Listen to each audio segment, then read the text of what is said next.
Ken Trahan, Danny Ream. A moment of silence observed here at St. Charles Catholic for 17-year-old Evan Thibodaux, who perished this past weekend in an automobile accident on Sunday on US 61 South in Riverside. Evan was a soccer player here at St. Charles Catholic and beloved by his fellow students and all who knew him. Our thoughts and prayers from our friends at WHNO Television, The Sea Broadcasting, and SportsNoah.com go to the Thibodaux family.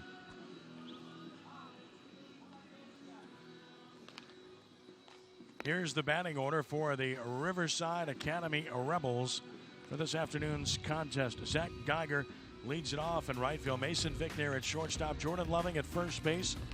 Heath Mohan is the catcher. Jared Hemo at third base. Connor Poche the pitcher.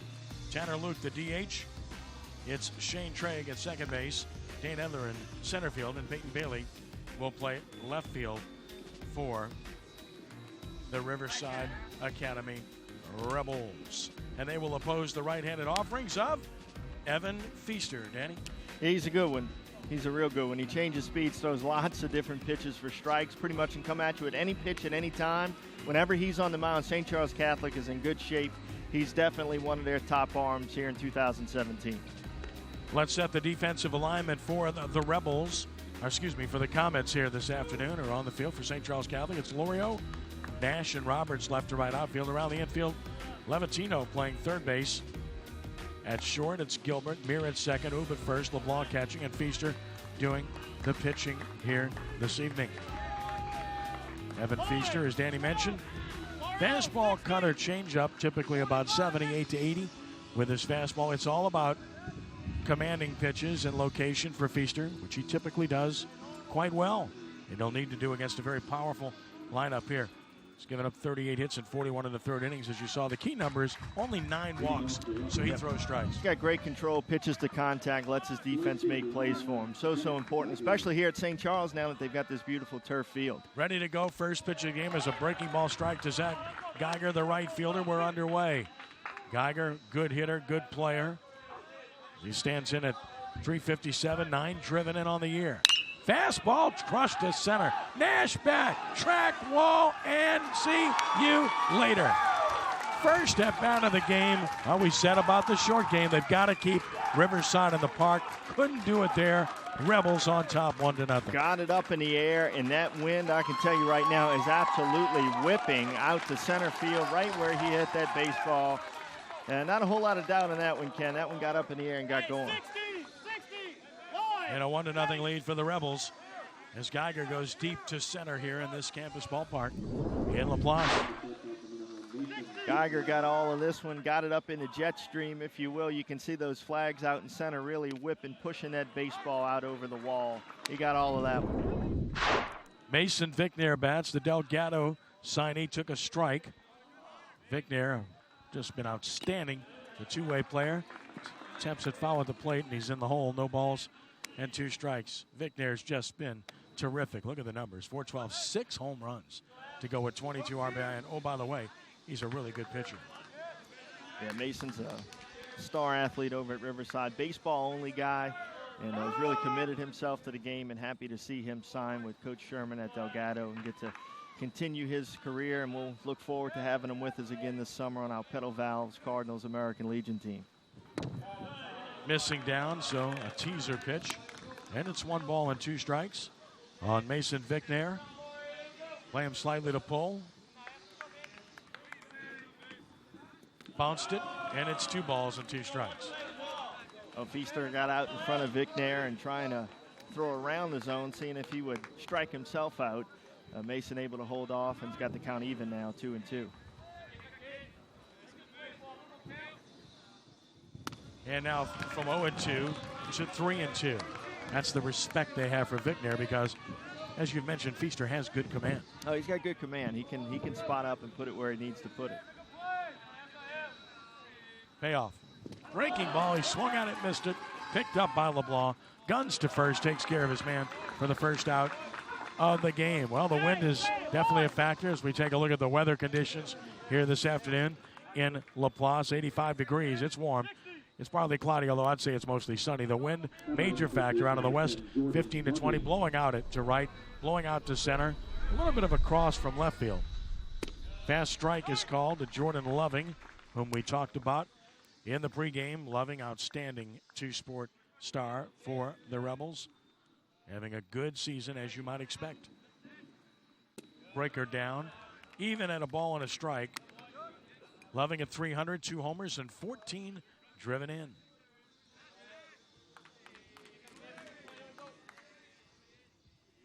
Fastball beat foul to the St. Charles dugout. And now it's Feaster ahead of Loving, a ball and 2 strikes. And it shows you the type of confidence that Wayne Stein and Feaster have in his breaking ball, and that 3-2 count against Vicknair a little while ago to go to that breaking ball. Breaking ball beat on the ground right back where she came from. Feaster takes care of it, and Loving is retired, second out of the inning. There's a breaking ball again. He's got a good feel for it right now. He's got some good action to it, good 12-6 movement, and he's getting the outs. He got the strikeout on Vicknair and the ground ball right there on Loving. So the breaking ball that he has gone to since that solo homer to open things up is being pretty effective. Here's Mohan at the plate. Heath Mohan takes the ball high. Cleanup hitter for the Rebels. Mohan at 328. He's driven in 17. Gray uniforms for Riverside. The pullover look. Fouled out of play right side over toward the construction going on here at St. Charles Catholic. Always exciting when you come to a school and you see new buildings going up. Absolutely. Progress is always a good thing, and that's happening out here at St. Charles Catholic. Breaking ball missed away. 2 balls and a strike.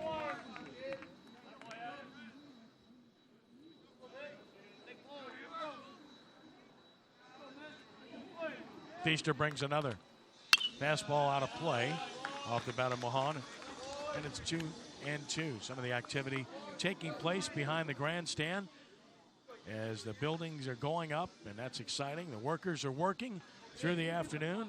Might hear the noise in the background at times. Fastball missed inside, and it's full 3-2. Good take by Mohan. Yeah, that went a little bit too far inside to get the call, and we'll go to 3-2 here, but Feaster has looked a lot more settled in since that homer to open the game up. Smash towards second. Nice backhand pick. Meir throws him out. Inning over with a run on the home run by Geiger to give Riverside the early lead in this one, with St. Charles Catholic coming to the plate. Feaster settled in. Got the 3 outs after the leadoff home run. Here's the batting order for the St. Charles Catholic Comets, presented by First NBC Bank. Lloyd Nash, 2-sport star in center field. Evan Feaster, the pitcher. Delary Oop at first base. Rhett LeBlanc doing the catching. It's Nick Lorio in left field. Jace Tomplin, a DH. Nick Roberts in right field. Robbie Gilbert, the shortstop. Dustin Meir at second base. And Cale Levatino is the third baseman for St. Charles Catholic. They will oppose the right-handed offerings of a very good pitcher, Connor Poche. Well, Connor's a good one. He pitched for us last summer as well and had a really outstanding summer for us. Got a lot of big wins for us as the season went on and games got bigger. So he knows what it's like to be out there in the big moment, and he'll fare well here today. One thing that he does a great job of is keeping the ball down in the zone, and now with this turf field here at St. Charles Catholic, that's going to be pretty important if he can try to roll ground balls to his infielders by keeping the ball down at the knees. So the Riverside defense alignment around the outfield: Bailey, Edler, Geiger. Around the infield, left to right, it's Hemel, Vicknair, Trigg, and Loving. Mahan does the catching, and Geiger on the mound. Poche on the mound. Poche 4-1 with that 1.42 earned run average. 7 appearances, 5 starts, 31 strikeouts, 29 2/3, and only 9 walks. Again, control has been good for him this year. He'll sit 85 with his fastball, so he's a pretty hard thrower. Go along with his curveball and slider.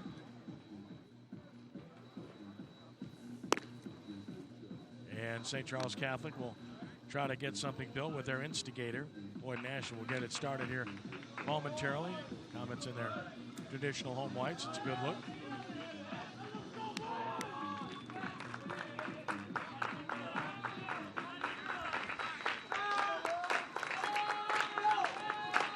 So Nash getting ready to stand in. Nash wearing a sleeve on his left arm. You know, as a baseball coach, sometimes players wear that just to keep it warm. Maybe a little Hot stuff inside as well. Fast strike. Poche gets ahead of Nash, who's always a threat to bunt. Nice turf field, as you saw in the game we had against Brother Martin here on Saturday of last week. Ground ball right side. Trey has to get rid of it, and does to get the Speedy Nash. Round number one. Trey took his time there. Yeah, he did. Sure he secured it. And Nash was getting down the line out of the left side batter's box, and that was a little too close for comfort there with the speed of Nash getting down the line. He takes up that 90 feet pretty quickly. And the pitcher, Evan Feaster, to the plate for the Comets. Feaster, good look as he shows a lot of the stocking here. Always enjoy that. 292. Driven in a couple. Hard hit up the middle. Second baseman can't get there. Feaster on with a one-out single for the Comets. Picked on the first pitch. Yep, good pitch to hit. If you get that first pitch fastball, that's what Feaster got right there. He took it right back where it came from, right back through the middle. Hit it sharply out in the center for a base hit. So when this St. Charles offense gets working, it's when they get base runners on early in innings. So we'll see how Coach Wayne Stein plays it, but they like to keep a lot of pressure on the opposing defense. Dellery Oob, the first baseman, will bat.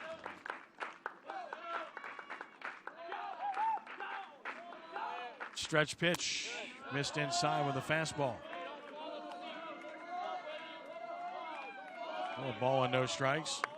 And a runner at first base for St. Charles Catholic. That's Brennan Lemoyne, number 22, running at first for the pitcher, Feaster. Breaking ball is a good one. Equals the count at 1-1. Again, on the high school level, you'll always see the pitchers being run for. Catchers most of the time as well, among others.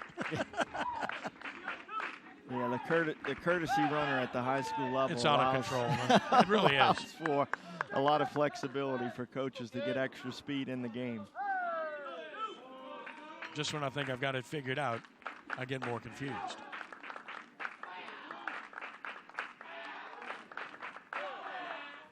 Swing and a miss through the fastball by him. And Poche ahead of Oob, 1-2. That was a good two-pitch sequence there by Connor Poche. Went with the breaking ball and came around the fastball right in on Oob's hands.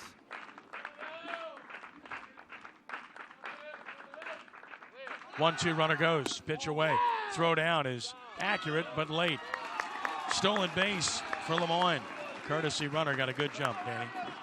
Yeah, he did. Had a really good jump, and that was going to be tough for Mohon to throw him out there. He got going really quickly, kind of took that one off of Poche, the pitcher.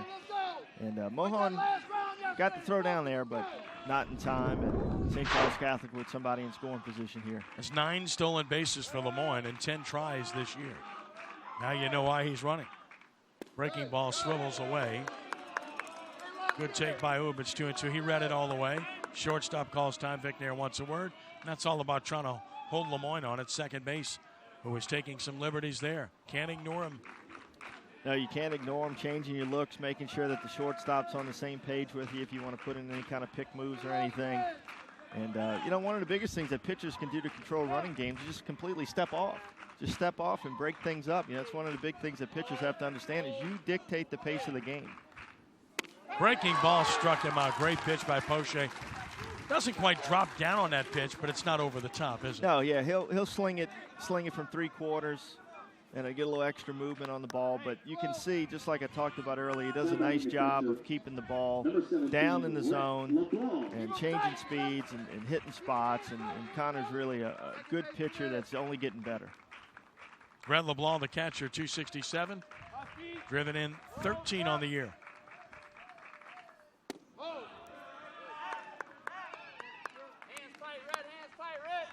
1-0 the count on LeBlanc, the cleanup hitter for the Comets. Waves that bat high.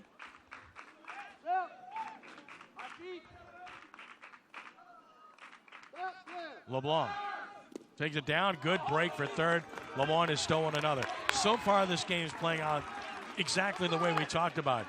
big ball game for Riverside, small ball game for St. Charles Catholic. Yeah, absolutely. You know, Riverside's got the big bats up and down their lineup, and St. Charles loves to play that high-pressure, small ball game that really can give people fits. If you can't play defense, if you can't pitch it and catch it, St. Charles will give you problems all day.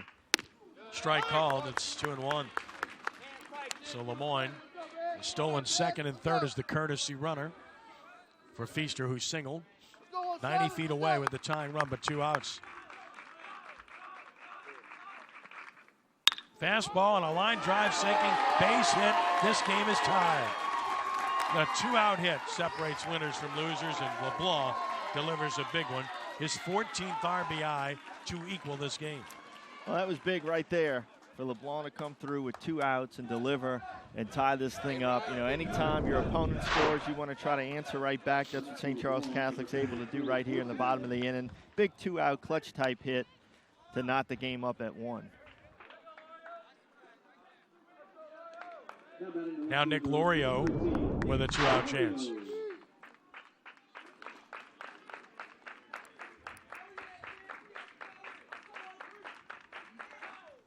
Lorio swings and foul, tips it into the mitt. Lorio, .317 batter. He has a home run, 10 RBIs, so he's been quite good this year.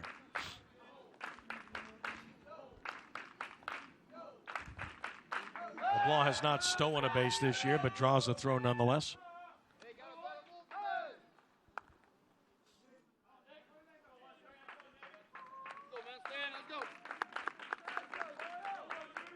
Tied at 1, bottom of the first inning. Lorio took it up and in. Ball and a strike. Poche, again, a little bit from the side. That's why that ball rode up and in. Arm angle, creating that. Throw to first, runner back. St. Charles Catholic has repeated their scenario of their game against Brother Martin. Fell behind immediately, 1-0, tied it immediately. Yeah, it's sign of a good team. Absolutely. You took the words out of my mouth. Sign of a good team that plays hard and doesn't quit. Down a ball. Change up there, and it's 2 balls and a strike. Poche needs to just settle in a little bit here. He's got 2 outs. He needs to try to get this in and taken care of, but he needs to just settle in and find his groove a little bit. Vic Nair's going to come talk to him again and see if he can help him settle in, both, you know, physically and mentally into this game. And Wayne Stein had a visit with Lorio as well while that was taking place. 2 balls and a strike. Right down the middle, and it's 2-2. Not sure what he was looking for there.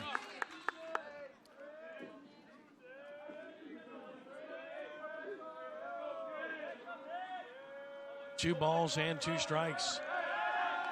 Back to first goes LeBlanc.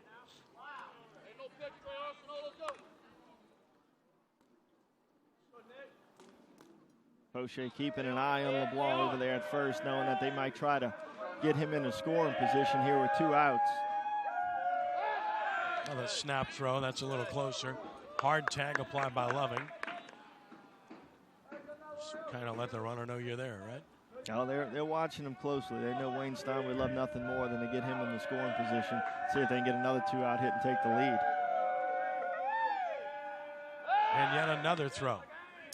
Again, Loving continuing to apply what I call hard tags. St. Charles Catholic has stolen 46 bases this year, so, you know, like I was saying, they can run, and they'll put pressure on you, and it just doesn't stop. It's not just a running game, it's a hit and runs, it's the bunts they'll lay down, the squeeze plays. Beautiful breaking ball, struck out Lorio. Second strikeout of the inning, a run on 2 hits, a runner stranded. After 1, we're tied at 1 on the first NBC Bank Prep Showcase.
This portion of the first NBC Bank Prep Showcase is presented by Joseph A.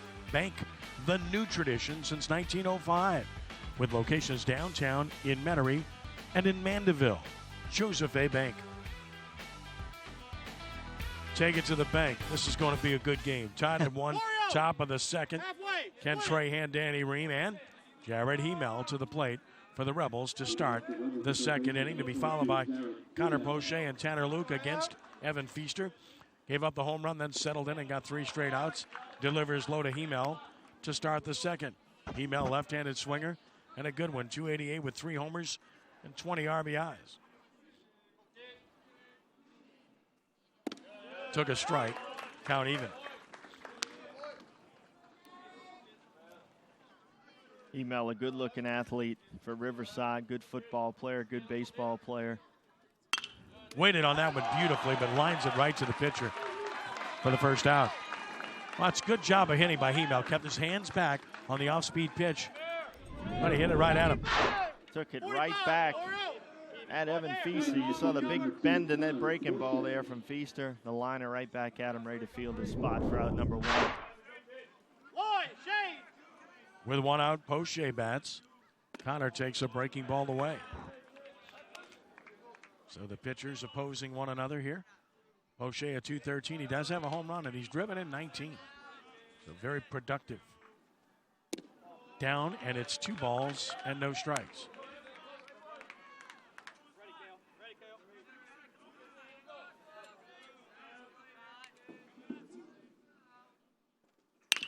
Toward the hole, third baseman to cut it off. Levatino to first. Perfect shot for the second out. Nice play there by Levatino off to his forehand side, his left side, to get at Poche, who was hustling down the line. Levatino showing his arm off. He also pitches for the Comets, so he's got a strong arm as well. Just got the wind in their recent non-district game against Brother Martin, so nice play there by Levatino, the Comet third baseman. Tanner Luke takes a strike on a fastball. It's 5 in a row set down by Feaster. Luke at 276 has a home run, and he's driven in 13. Fly ball hit pretty well to center. Nash should have a play. Back and makes the catch, retreating. 1, 2, 3. Go the Rebels in the second. 6 straight retry by Feaster. Tied at 1 to the bottom of the second.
It's time now for Traditions, presented by Joseph A. Bank, the new tradition since 1905.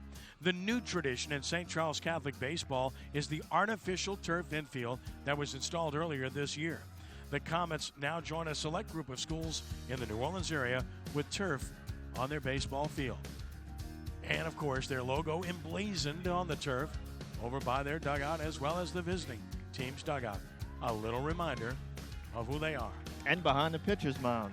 The Comets. It's all over. It's logoed. If you weren't sure what the St. Charles Catholic logo looked like, you know now. As Jace Tomplane leads off the bottom of the second, takes the ball from Poche. And another down and out, 2-0. Tomplane to be followed by Roberts and Gilbert. Good look at Poche.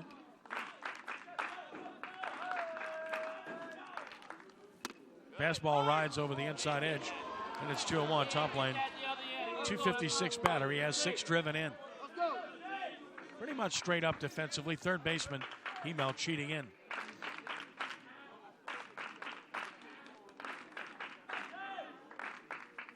This one rides in, and he hits it third base side foul. Wind works on it, but it'll stay out of play nonetheless. I say that because the wind's blowing across, waiting to see if it might blow back a little bit, but pulled it too far out of play for that to occur, and it's 2-2.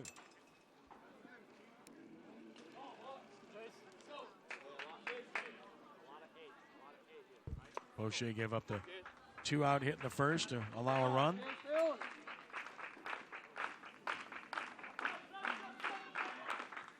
There's a shot to left center field. That's into the gap, and it's going to the wall. Extra bases for Top Lane, who's on his way to second with a ringing double for the Comets. Poche left that one out over the plate, and it was absolutely drilled out in the left center. So St. Charles starting off the bottom of the second here in a big way with a stand-up double by Top Lane. Drilled that one out into the left center gap, and that's the way to get it in and start it. Leadoff double. Nick Roberts will bat. We'll see if St. Charles Catholic plays the short game again here. Third baseman Emel is in looking for a bunt.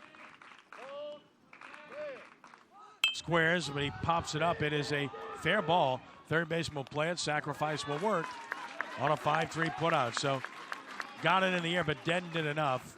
Good job by Roberts to get the runner advanced.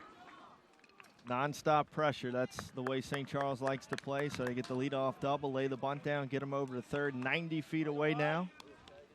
And Gilbert to come to the plate. A lot of ways to score a guy from third base with less than 2 outs. So he needs to get in there and get the job done here for the Comets. Robbie Gilbert has that RBI opportunity with 1 out and a runner at third. Can't discount the safety squeeze. Breaking ball strike to Gilbert.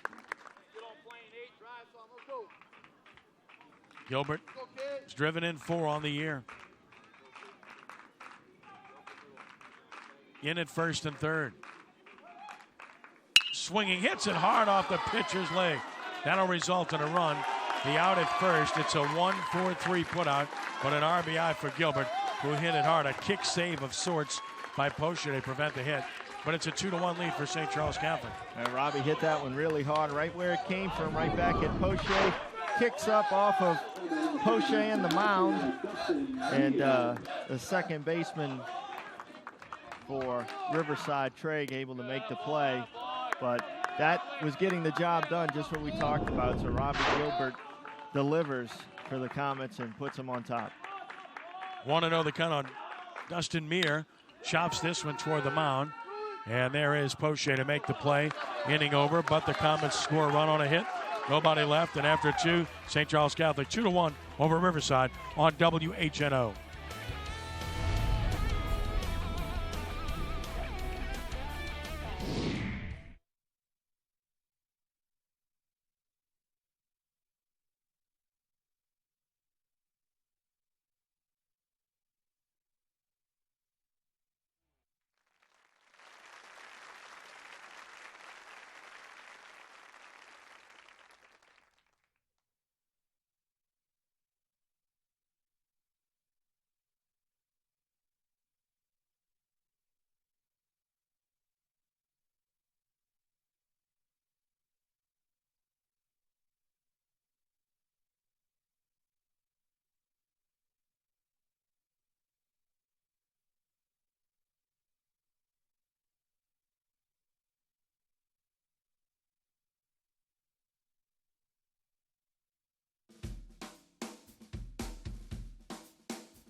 This portion of the first NBC Bank Prep Showcase is presented by the Acadia Music Fest, Saturday, October 28th in Thibodaux. For the latest news on this fall's lineup, visit acadiamusicfest.net. Comets with their first lead, 2-1 as we head to the third inning. Evan Feaster armed with the lead for the first time. He set down 6 Rebels in a row, and he faces Shane Trigg to lead off the third, and he fouls it back to the screen First pitch hunting on the 27th pitch from Feaster. Good look at Shane Trigg. 6 RBI on the year, trying to get it going.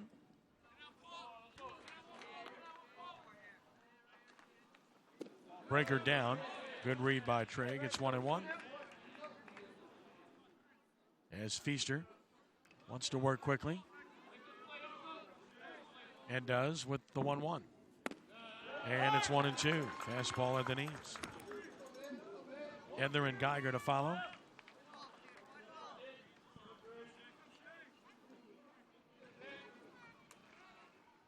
Breaking ball beat towards short. In time with a good stretch. Gilbert to Oob for the out. 1 gone. That play was a little tougher than it looked. The ball was headed back up the middle and hit the mound and took a different direction. So Gilbert, who was moving up the middle, had to kind of stop himself and come back to where the ball ended up being and then make the throw across. So a good adjustment there. 7 in a row set down by Feaster. Dane Edler bats. Takes a breaker down and out.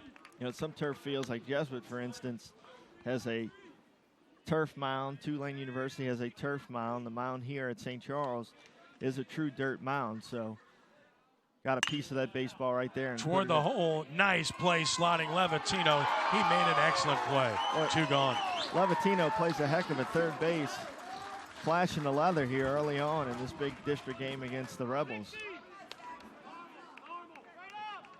Make it another beautiful play by Does a Levatino. nice job again going off to his forehand side.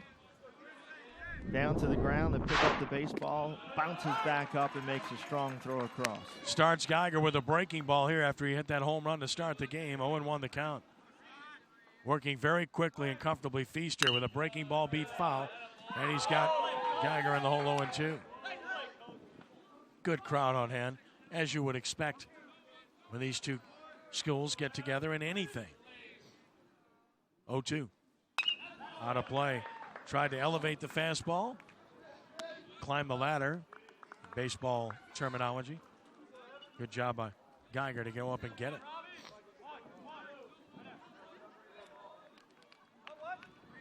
Geiger back in. Zaka Jr., 5'10", 170. Took a bouncer. 1 ball and 2 strikes. This is what Zach did to start the game. Yeah, he got all of that one. Got it up into the jet stream, and that one was out of here. Those flags pushing that wind, pushing that baseball out of the ballpark in his first at bat. 1-2, missed down and out. Teaser pitch, 2-2, good take by Geiger. Lesser hitters offer at that. Flags blowing hard. Good indication if you get it in the air to center or right, it's going to travel.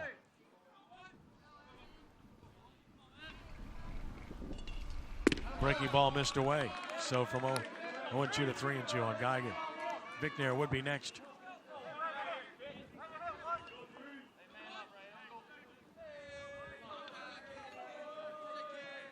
Payoff.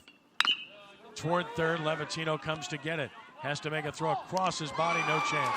Too much speed on the part of Geiger. Good athlete. Yeah, he can run. He got down the line. That was going to be a tough play. So Riverside with a little 2-out life here in the top of the third. So Geiger aboard with speed. Levatino comes and gets the chopper, has to throw off balance, and just Geiger's speed getting him down the line. Well, should be a hit. We'll check the scoring on it. There's no way he was going to throw him out there, Danny. No, I agree. Infield hit. Which is not how they've scored it, by the way. They've scored it in error, which I completely disagree with. There's no way he throws him out. I mean, he beats the throw. It's a tough play to begin with, but he beat the throw anyway. Ball in the dirt, 1-0 to Bickner. Regardless, Geiger's at first with speed.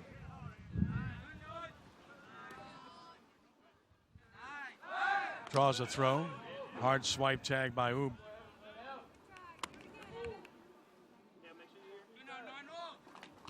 That's about as tough an error as you can give anybody. Yeah.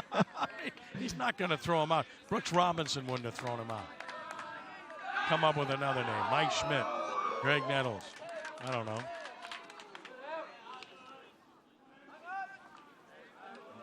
Manny Machado, how's that? Now we're going to do it.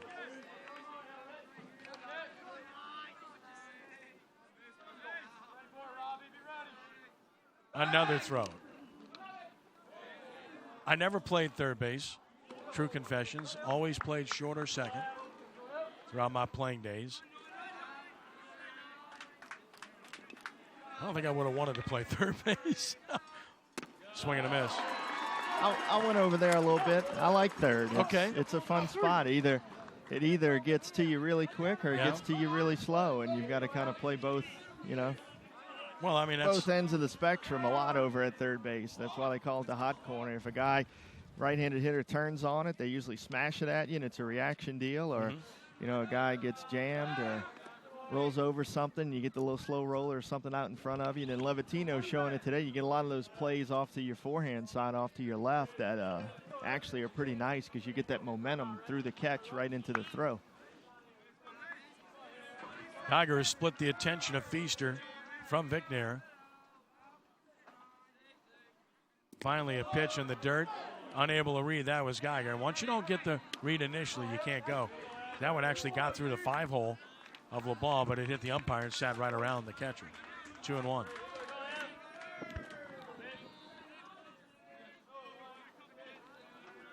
Another throw. And, of course, here I am saying I wouldn't have wanted to play third with the short distance and the hot hit balls. And yet I got talked into being dumb enough to play the position called short in, in indoor ball in grammar school, where we won 49 straight games over 2 years. Strike called. And it's 2-2 in consecutive CSAL championships with St. Louis King of France. And I played about 6 feet from the hitter. And I did get hit twice. You were asking for it. I got hit twice, but neither one was in the head. Maybe it would have knocked some sense into me. Swing and a miss. Inning is over. No runs, no hits, and error. One left. First left for Riverside. 2-1 Comets going to the bottom of the third in Laplace.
This portion of the first NBC Bank Prep Showcase is presented by the Louisiana Baseball and Softball Academy.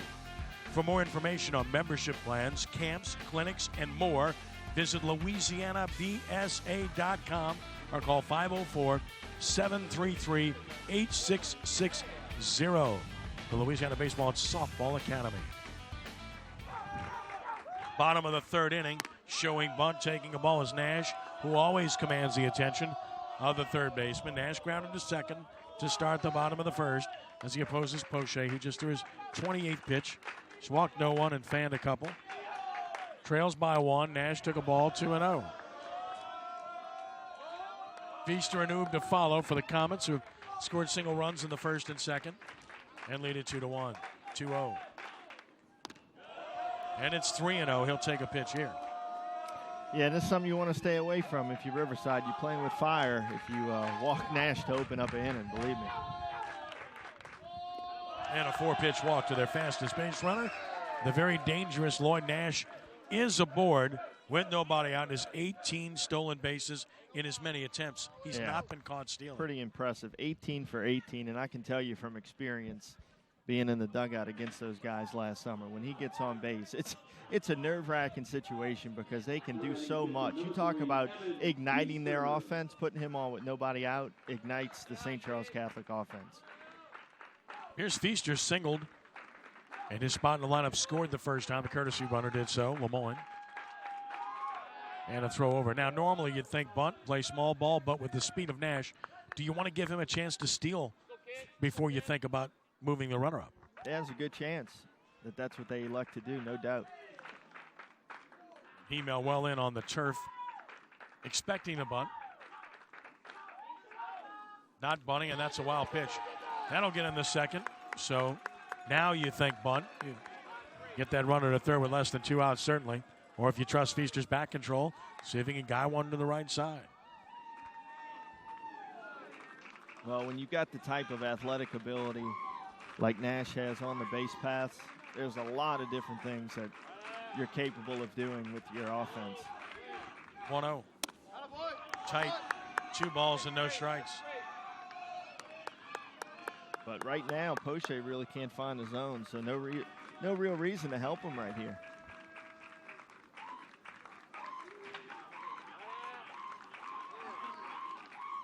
Breaking ball, he's able to get that one over, and it's 2-1.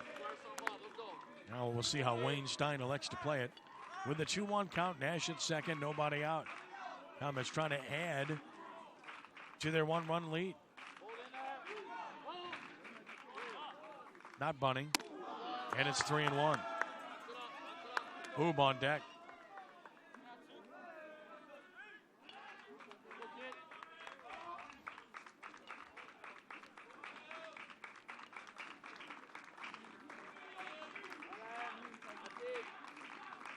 And the 3-1. Runner goes, pitch down, and no throw, stolen base for Nash.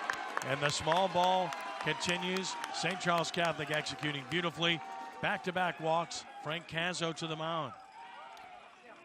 And a chance for a big inning. First and third, nobody out. The meat of the order due up for St. Charles Catholic. So the Comets in a really good spot right here in the bottom of the third. This is the opportunity to put up a few runs. 19th stolen base for Nash in as many attempts, and the Comets are 3 for 3 in the game in that department. Coach Cazzo with a long visit to the mound. Infielders convene along with the catcher, Mahan. And you see Nash getting a great jump. Such a superb athlete. Gets down into the turf early. Slides right into third base, taking it without a throw. So he's a special athlete, 90 feet away from scoring right now. District standings, of course, in this very tough league, 12-2A. Both teams undefeated. Riverside's played one more series than the Comets. Country Day. Newman, always a good team, although they're off to a 1-4 start against good competition because they played these 2 teams. Those 4 teams all worthy of watching in the postseason.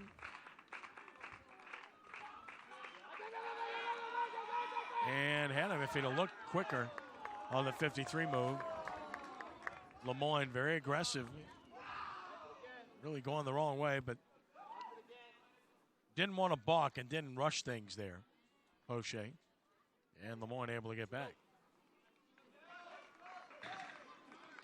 Oob with an RBI opportunity, has 20 on the season. Safety squeeze, no, just a bunt. Just a straight steal. Showed the bunt, and of course that was going to be pulling the bat back all the way and allowing Lemoyne to steal his 3rd bag of the game. And it's 0-1. Yeah, fake bunt steal right there to get the runner down to second base. No throw. So second and third for Oob. The big 3-hole hitter for St. Charles, and the infield is going to play in now. Breaking ball fouled back to the screen. 0-2, Poche needs the strikeout. This shows you the type of respect that the Rebels have for Evan Feaster and what he can do on the mound for St. Charles to be in the 3rd inning and bringing your infield in, trying not to give up any more runs as they already find themselves down 2-1. Saw the infield alignment, everybody in here. No balls, 2 strikes. Poche from the stretch to the plate. Oob pop up out of play right side, protected the plate nicely, and we'll see another pitch.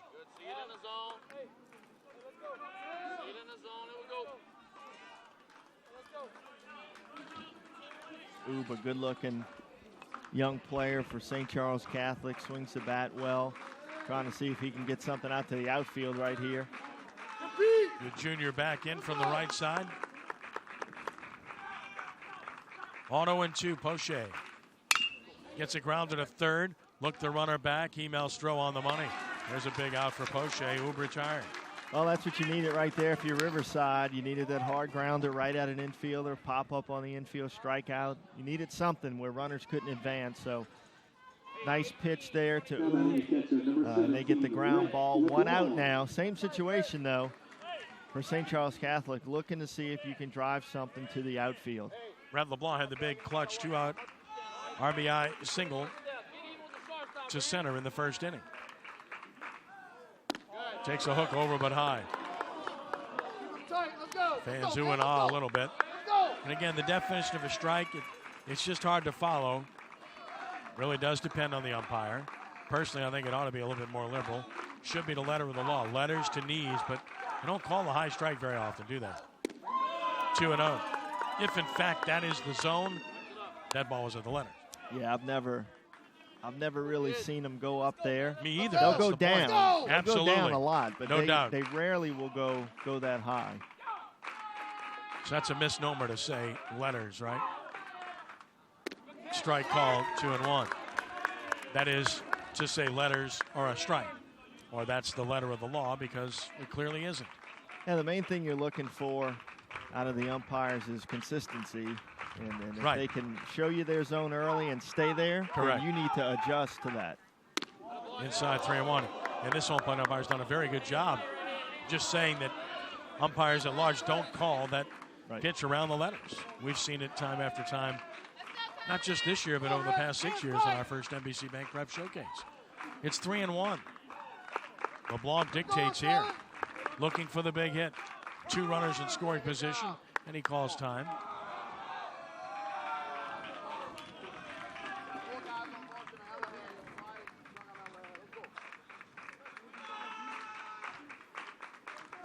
On 3-1. And the bases are loaded. It's not the worst thing for Poche, although he's walked the bases loaded, because that does set up the double play, allows your infielders up the middle to play back. We'll get a courtesy runner at first base. That's going to be Trey Arsenault, and a big chance for Nick Lorio coming. Let's see what Frank Cazzo elects to do here with his infield. If he's going to go 2 in the middle or leave them all the way in. It looks like they're staying in right now. All around. It's interesting, isn't it? Lorio struck out his first time, takes it outside, ball 1. Poche just can't find the zone here in the third. Well, if you're gonna play back in the middle, you've got to have a lot of confidence that if you do get the ground ball, you can definitely turn it. So maybe Frank feels more comfortable just coming to the plate. And there's a base hit through the hole. And that's what happens when you have the infield in. And it's a 3-1 ball game. If second baseman's back, I don't know that that's hit hard enough to turn 2 to stop a run from scoring, but that's a play that could have been made. Yeah, more than likely it's a run-scoring ground out with the infield back there, but the infield was in, and when you bring the infield in, that's a chance you take. You open up a lot more real estate for the baseball to find. You don't have as much reaction time with your infielders as they're pulled in tighter, and that one hit perfectly, and St. Charles Catholic adds on. Chance to get some more, fouled straight back. Good cut at a fastball by Tomplin, who had the ringing double and scored a run in the second inning. 2-run lead and possibly more to come here.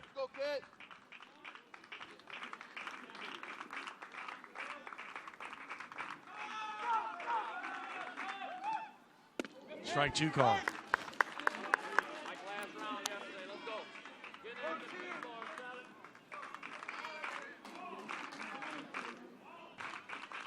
th pitch of the game forthcoming from Poche to Tomplin. Here it is.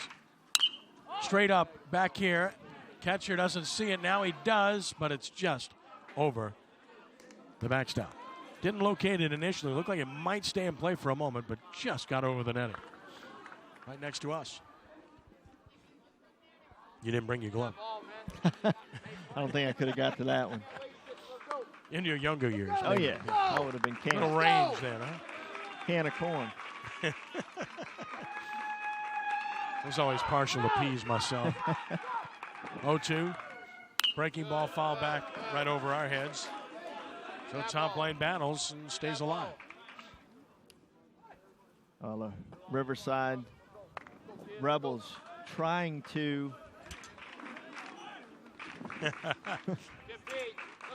So that's us behind the plate.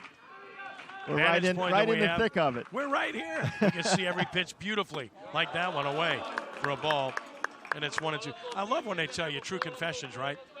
Hey, take your glasses off. Okay, well then I won't see anything. It's all good. You'll see me. I won't see you. Who are you? 1-2 the count. Pitch on the way. And this is towards short. Not hit hard enough, though. Shovel the second. Got him back to first safe. And St. Charles Catholic plates another run. And they increase the lead to 4-1. The top lane made contact and got the run home. Well, they moved the middle infielders back there.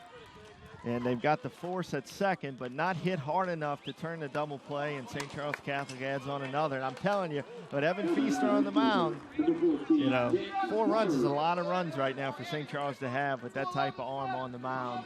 This has not been a good inning at all for Riverside. Too many walks, 3 walks. 2 have come home. Nick Roberts sacrificed his first time.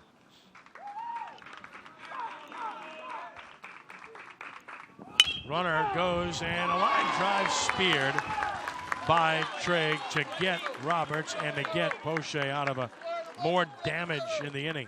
2 runs cross the plate as we watch this fine play again. Only 1 hit, 2 runners left, and it's 4-1 St. Charles Catholic over Riverside.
This portion of the first NBC Bank Prep Showcase is presented by Park Lakewood Apartments, located on the west bank of St. Charles Parish, a short commute to New Orleans.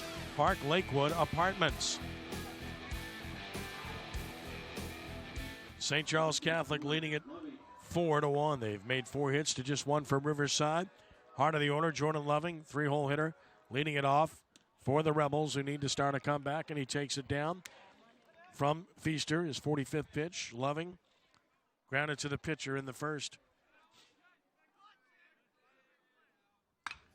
In the air, short center. Can anybody get there? Nope. A flare single for Jordan Loving to start the 4th, and here come the Rebels. Well, that's what they need to do. They need to try to answer right back. Down 3 with an arm like Feaster on the mound. You better get it in gear pretty quickly if you're going to be able to hang around in this game. So Riverside in a position right now here in the top of the 4th where they really need to answer the bell, so to speak, and try to get some more runs on the board and cut into this lead. Heath Mohan bats. Mohan grounded to second to end the first inning. Snapper down and in, 1-0. At least 7 inning high school games, they go by in a flash.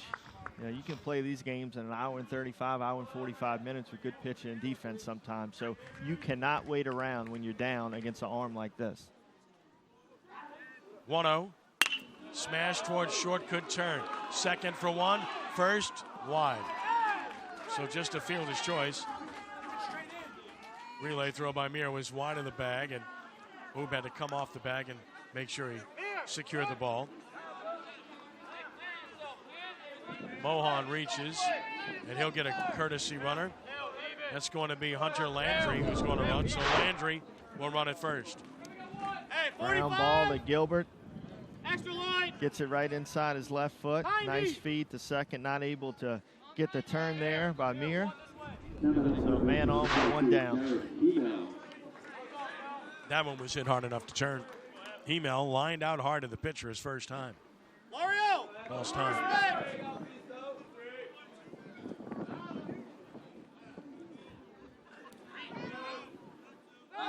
Snap throw to first, almost had him leaning.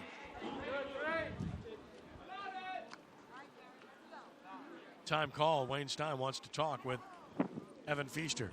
What do you think this is about? Well, just have a plan with the runner on and also settle the infield in and make sure that they're ready to possibly turn a double play if they get another chance. I think Coach Stein was hoping that they could have turned that first one. And, you know, just talking about execution here, the biggest thing for St. Charles is trying to get a 0 up on the board, get right back in the dugout. These two teams were 2A powers a year ago. With the split in baseball, it's now the Division III power rankings because that's where these two teams reside. Opelousas Catholic, Ouachita Christian. St. Thomas Aquinas, defending state champion. Riverside sits at 4. Holy Savior Menard, Notre Dame, good programs. St. Charles Catholic is 7. Yeah, you really want to play them as a 7 seed. Oh, yeah, sure. For that matter, oh, you really want to play Riverside as a 4 seed. Yeah, think again. That's a tough bracket. That's a lot of good teams. That's going to be a really good bracket. I mean, Hannon is, at 10, and they're a pretty good team. Yeah, that's going to be a bracket definitely to pay attention to, keep an eye on, and try to make some of those games. Hemel fouls it back, 0-1. Yep, Archbishop Hannon, if the season ended today, would play St. Charles Catholic in the first round of the playoffs. That would be pretty impressive in terms of series to watch. Hemel's driven in 20. He's got 3 long balls. Like to strike a blow here. His team down by 3 in the 4th. Snap throw to first. Boy, we've seen a lot of moves in this game by both teams.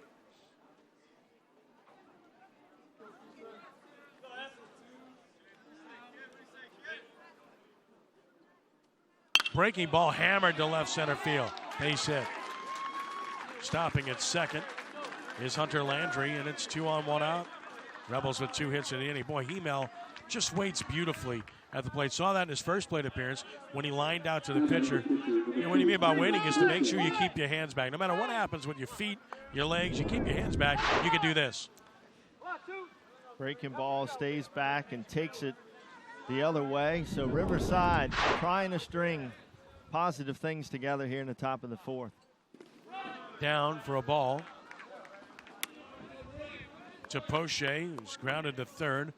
A chance to help himself here. Tying run at the plate. Got your sets up in. Got it in and got a strike call. 1-1. Umpire rewards the pitcher hitting the glove. 1-1 the count. Ran that one in on Poche's hands and got the call. It's a tough pitch for a hitter to do anything with. 1-1, a swing and a miss, and he comes out with a good breaker and drops off the table out of portion. Well, one thing that St. Charles Catholic has had for many, many years is good pitching, and it's not overpowering pitching. It's just guys that know how to pitch and know how to win, and Feaster's definitely one of those guys. In the air, straight up. It's going to come down, foul, and in play. Can anybody get it? The answer is yes. Wind blew it all over the place. Great job by Gilbert to stay with it and make the catch. That was a tough play. Tough play in this wind, and what happened there is Levatino thought it was going to be in foul territory. Gilbert credited him for staying on the ball, staying on the play, continuing to get himself in position, and he actually had to come back towards the field to make that catch as that ball got up in the wind and just pushed right back out over onto fair territory. If anything, the wind's blowing harder out of the west now. I mean, these flags are just absolutely stiff. I mean, it's got to be gusting about 25 now. Tanner Luke flew out to center his first time. Took it away for ball 1.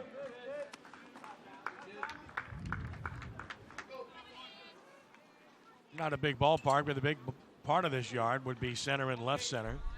Right and right center, shorter. Missing away, 2 balls and no strikes.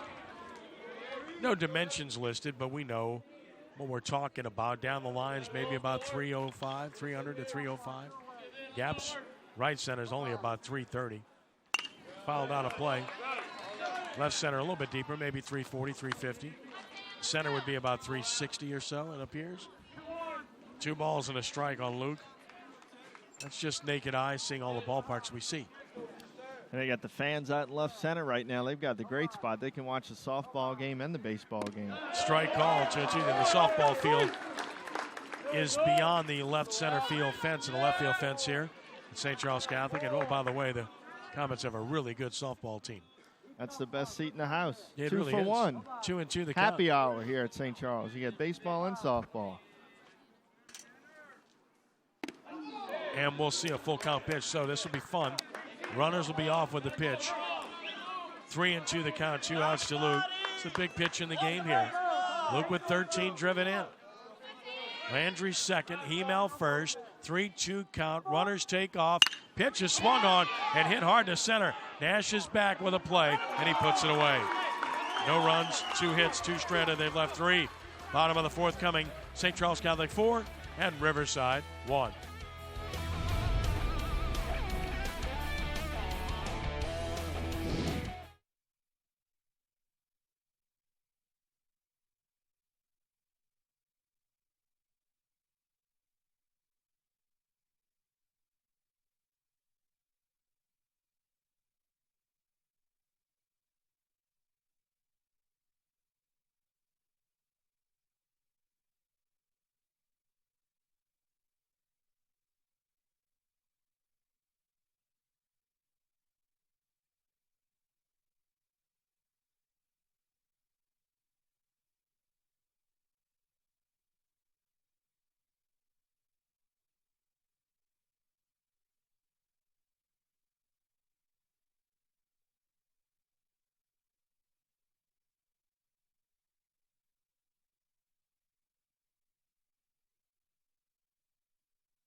Here's a look at the upcoming broadcast schedule, brought to you by Park Lakewood Apartments. Destrehan and Hahnville. Watch it on WHNO Saturday at 11. The Battle of the Archbishops, Shaw and Rummel. And you can watch that one on WHNO Monday at 4:30 p.m. And a battle that could be a battle for, who knows, championship of the Catholic League. John Curtis Christian and Jesuit. Live on Sports Nola Monday at 4:30. Tape delayed on WHNO April 12th, 4:30. Some really good matchups across the board. That's a delicious schedule. It's made me hungry. I want to eat me some games here. Of course, we will be eating some games. That's a whole bunch of games we'll be doing. It's a lot of good games there. A lot of. I mean, you and I do radio too, so it's like, you know, we got a game every day, right? Yeah, my wife loves it and thanks you for it. Oh, yeah, I'm sure she does. It gets you away. She really likes you that way, doesn't she? Sounds like mine. Okay.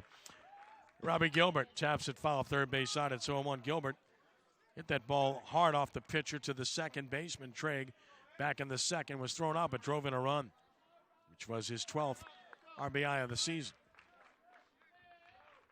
A lot of good games coming up. Fun time of the year when district championships and playoff implications are on the line. Missing for a ball, 1-1. Of course, I did the New Orleans Zephyrs games for several years, and was gone all the time. And it's like your family kind of adjusts without you. They start doing their own thing. And then when you come back, it's like, man, why are you back to mess things up? Dropped it, picked it up, throws, and got him. Runner had stopped running. He thought it was caught. And Gilbert, think he would have been out anyway. Ball was hit too hard. And Hemel threw it strongly to first for the out. So that's a 5-3 put out. And Gilbert's hit the ball really hard in both at bats. He hit that first one off the mound to score a run, and then that one he turned on and just shot it down at Hemel at third. Dustin Meir took it outside for ball 1. He rolled to the pitcher his first time.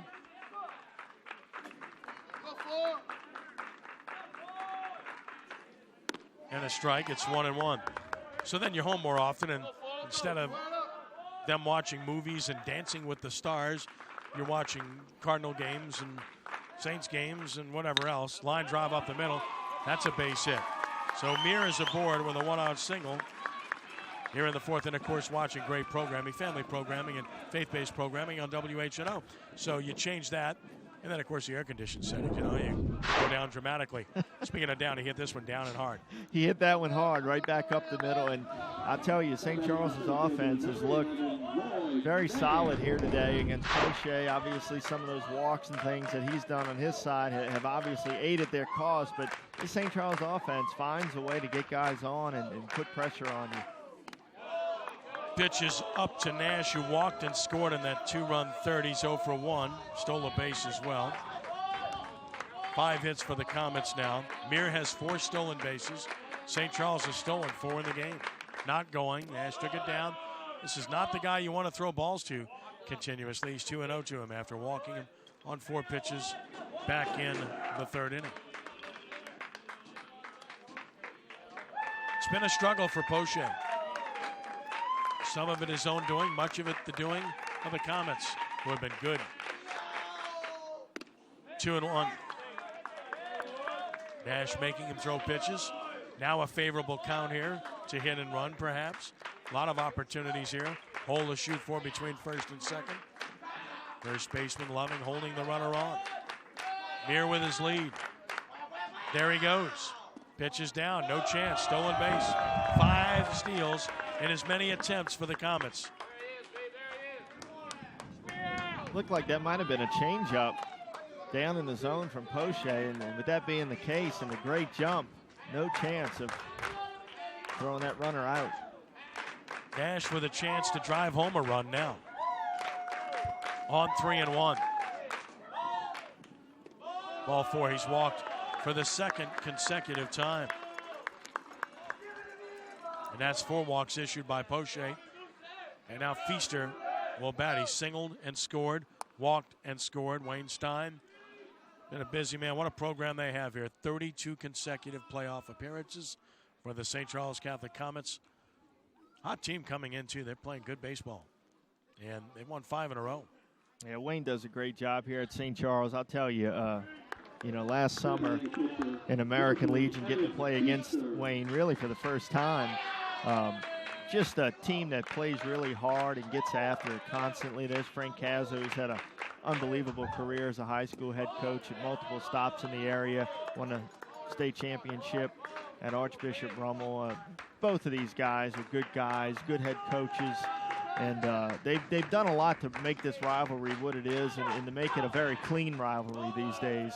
No doubt. They both work very hard to make these games about baseball and not about external issues. And that's a tribute to both of those guys working together to make it about the kids and about the game on the field. Strike called, it's 2-1. And I think that's very important because with the proximity of the schools in the same district, competing for some of the same kids, it can become heated at times. If the coaches handle it well, then typically speaking, players will have no issues whatsoever. 2-1. Toward third foul. Wayne Stein makes the play. To third for 1, and the pitcher, no, that's not a double play. Never mind. 2-2 the count. Gotta like it, really, when you have quality people like this. And Frank Cazzo was honored by Archbishop Rummel, his state championship team in 1997. Last week, we had a game on radio, and that team was honored. Him being a big part of that. 2-2. Breaking ball strike. Runner breaks for third. Double steal, no throw. So they're running them wild here. Strikeout recorded is the 3rd recorded by Poche, and that stolen bases 6 and 7 in as many attempts for St. Charles Catholic. Yeah, Coach Stein down in that third base box doesn't have a whole lot of patience. He likes to make things happen, and that keeps a lot of pressure on you. Strike called. It's 0-1 to Oob, who's 0 for 2. They are constantly ready to do something. Whether it's steal a base, hit and run, drag bunt, push bunt, squeeze, they're always looking to do something. Oob with 20 RBI awaits, and a breaking ball sits high and tight. 1 ball, 1 strike. Coach Cazzo couldn't be at that. He tried to, he wanted to come, but his team was playing a game that day, and it lasted a long time. He was very disappointed with many of his former players from his 1997 state championship team on hand. Now they got a pickle here. Runner's going to break home, and they forgot about him. Forgot about the run and steal a run. And St. Charles Catholic has executed to perfection their running game, but that's a mistake by Riverside. Inning is over on a stolen base of home, and a run scores with one hit, and after 4, St. Charles Catholic 5-1 over Riverside.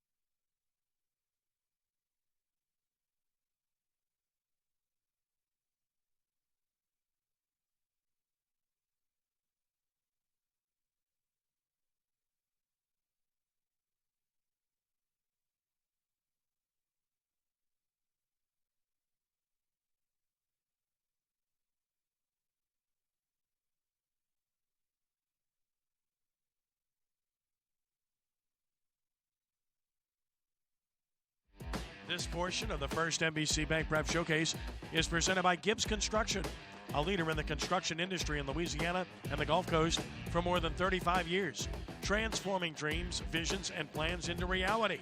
Gibbs Construction. We talked about small ball in the pregame, and that's what St. Charles Catholic has just bludgeoned Riverside to death. You get the pickoff at second. Now, the second baseman has to be aware of the runner at third, Danny, and he just really, I think, forgot about him. It's a design play. It's kind of an interesting play, something you don't see a whole lot of. A lot of times with runners at first and third, you'll see the force balk type early break play, try to get that run down. Top of the fifth, one pitch, one out.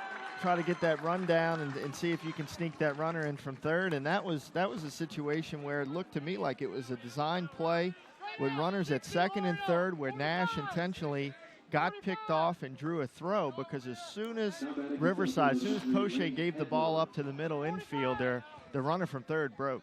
So that really appeared like it was a design play, and Coach Stein looked like he was pretty happy with the outcome, which also makes me believe that was a design play. Has to go as a stolen base, a strike call to Edler, who grounded the third. Great play by Levatino in the third inning.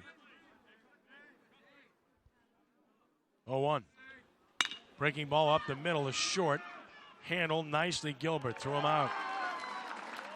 St. Charles Catholic just playing outstanding baseball today.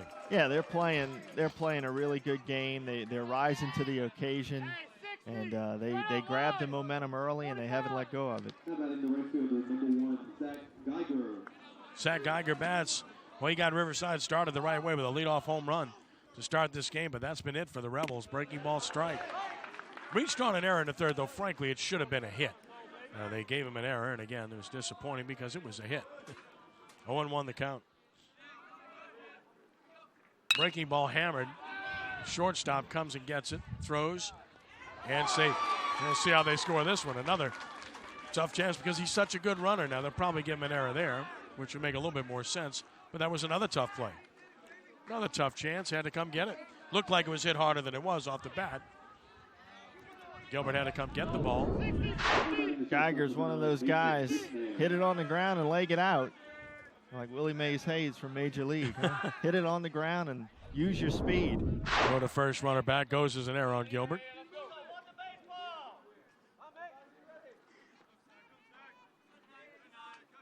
Vickner's batted twice, fanned twice.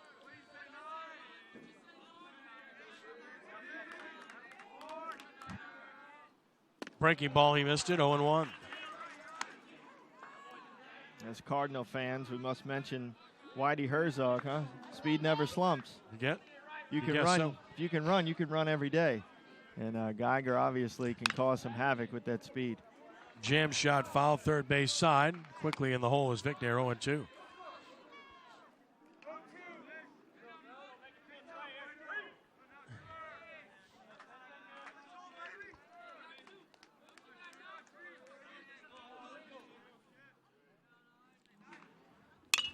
And this is toward left on the move. Left fielder there, got it. Inning is over. No runs, no hits, and error. One left, 4 stranded by Riverside. 5-1 Comets heading to the bottom of the 5th.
Looking to build your dream home soon? Townsend Homes specializes in personalized homes on your home site. Proudly serving the river parishes in all of Southeast Louisiana. Check us out at mybuildercares.com. Thank you to Townsend Homes.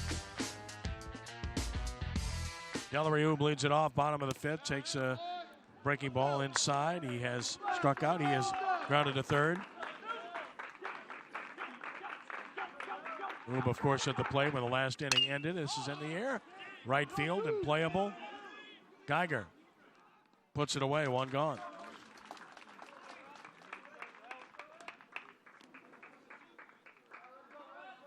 Which will bring Rhett LeBlanc to the plate, who's single walk-driven homer run. Number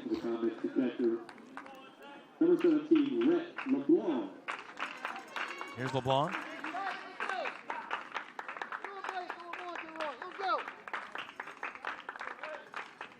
O'Shea reties his shoot.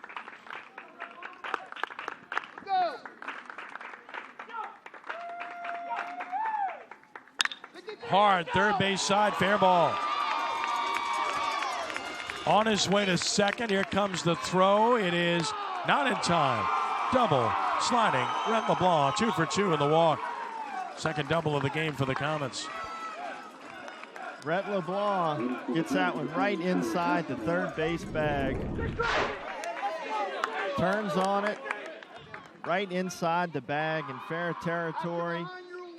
Another big double for St. Charles Catholic, and they just have not allowed the momentum to escape their dugout in this ball game.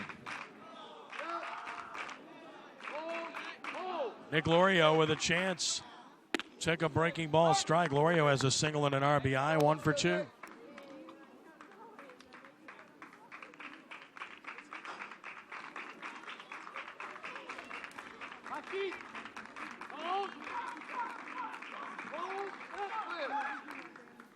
Took this one down and away. Count is even at 1-1.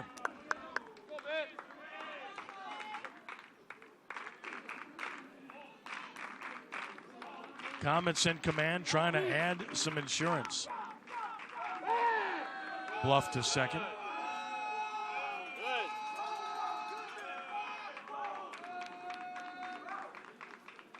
Square it up, big. Square it up. 1-3. 1-1. Fast strike. And it is a ball and 2 strikes. Good fastball down in the zone from Connor. That's where he needs to locate. Ball and 2 strikes. Swung at a high one. Fouls it out of play to stay alive. 1 out double by LeBlanc. Sits in scoring position here. 6 hits now for the Comets. Riverside with 3.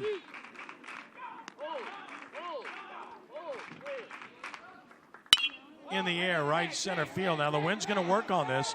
Center fielder back, can't get it. Wind blew it to the wall. He's down. Let's hope he's okay. Runner had to make it get down, and he has to stop at third. And he's tried to get up and now goes back down. So the concern right now is for Dane Edler, who crashed into that chain link fence. No padding, and it is a chain link fence. And the wind just blew that ball to the fence. First of all, Danny, it's short in right center field. On a normal day, that ball's a catch, but not today. Gets it up in the air out towards right center, and I don't know if you can really tell on camera, but that fence works its way in right there. And it gets a lot more shallow in that spot specifically, and he was on a full sprint and basically went right into that steel post. And that's just a windscreen out there, so that's not padding or anything. No. So if you're running full speed, you're pretty much getting into that post. You're feeling the brunt of that post. So hopefully Edler's okay as Coach Cazzo makes his way out there to check on him. Coach Werneski out there as well. Stretched him out. He's going to try to run it off and stay in the game. A little bit of a limp in his gait, but we'll check on it.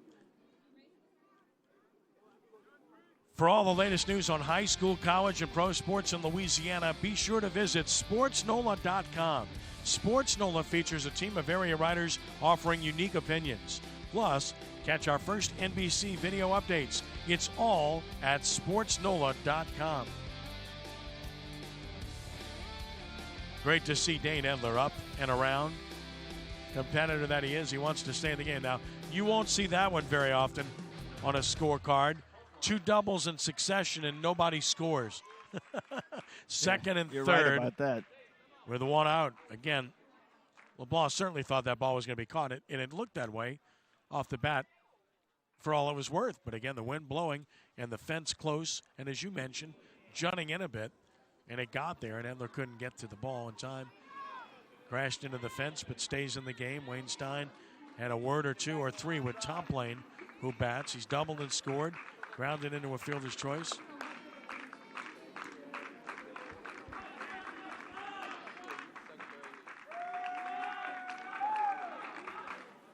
Foul back right at us, 0-1. Let's go. Head down, get the extension, go to work, let's go. No balls and a strike on Top Lane with 6 driven in. Edler continues to try to work on that left leg, still dragging it a bit. Here's the 0-1 pitch, way outside. Almost a pitch out there. Now, St. Charles Catholic certainly known for and capable of safety squeeze in this situation. All options are on the table with them, pretty much at all times. Breaking ball hammered to center, a base hit. It's a 6-1 game. The second runner for the plate, he scores. St. Charles Catholic, 7-1, 2-run single. Chase Top Lane, he's got a 3 RBI game.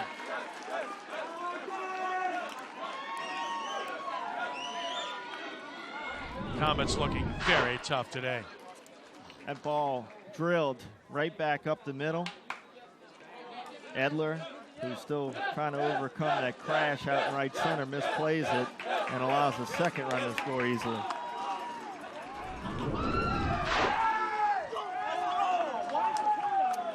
Runner at first base for St. Charles Catholic.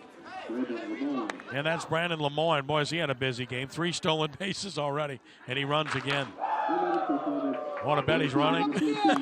Here's Nick Roberts, who's lined out and had a sacrifice. Lemoyne not going, pitches a strike.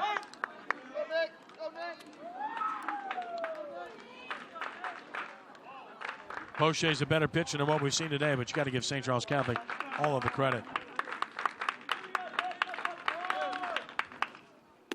Off speed, missing down and in, 1-1.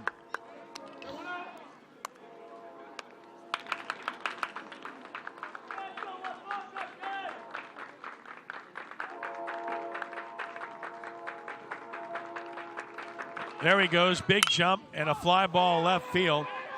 Back goes the left fielder. It's not going to get there. It's over his head. You can see the route he was taking and the wind blowing. Runner rounds third, heading for home. It's a triple and another run. Nick Roberts delivers. St. Charles Catholic has blown it open, 8-1. Got that one up in the air. Again, anything up in the air is getting pushed hard by this wind, and it's going to keep carrying. You could see that Bailey out there in left field for Riverside was taking a very straight angle, was not getting very deep at all, and that ball just got up into the jet stream and pushed over his head out into left center for a triple for Roberts. Robbie Gilbert bats. He's driven home a run with the ground out, 0 for 2.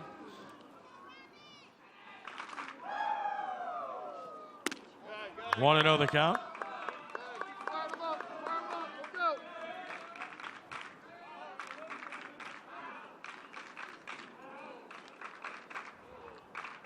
Gilbert with 5 RBI on the season. Another runner down at third. To right. Should be a challenge. Geiger the catch. Runner tags. Won't come. Not deep enough. And they respect to the arm of Geiger. And that's the second out. It will take a hit from Dustin Meir. Well, the thing that's making it so difficult in Riverside today is that St. Charles Catholic is scoring in every frame. And that's one of the keys to offensive baseball, is that you just want to continue to score, continue to space out that lead. If it's 2-1, get to 4. If it's 4-1, get to 6, and so on, and just keep spacing that lead out on your opponent until you get to the point where you just kind of take their will. You take their heart away because you just constantly put runs on the board, and that's what St. Charles is doing here today. 1-0. Strike is called. 1-1 to Mir. 91st pitch of the game by Poche.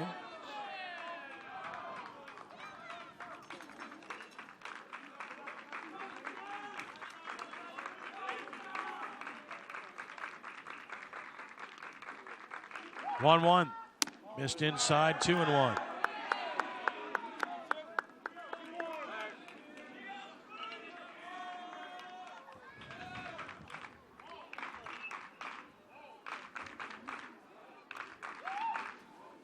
Wild pitch to the screen. Runner for the plate.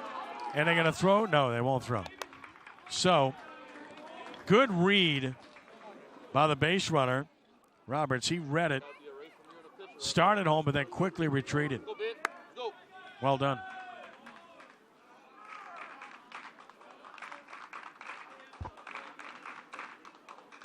Three balls and a strike on Mir. Threw the fastball by him.